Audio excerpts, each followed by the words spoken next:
Pinangunahan po ni Governor Ramon Monmon Gico III ang pamamahagi po ng social assistance sa bayan po ng Sual.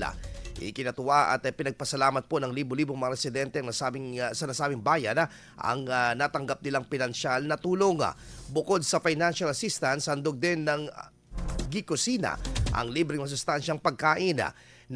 Nakibahagi din sa pamamahagi ng social assistance sina Vice Governor Mark Lambino, Board Member Apolonia Bacay, Board Member Napoleon Fontalera, Congressman Arthur Celeste, Vice Mayor John Christopher Arsinue at Arthur Celeste Jr.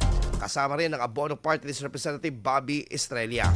Ang pamamahagi ng social assistance ay bahagi pa rin ng walang tigil na misyon ni Governor Gico na mapaabot ang mga serbisyo ng Pamahalaang Panlalawigan sa mga barangay sa buong Pangasinan. IFM News. IFM News. IFM News.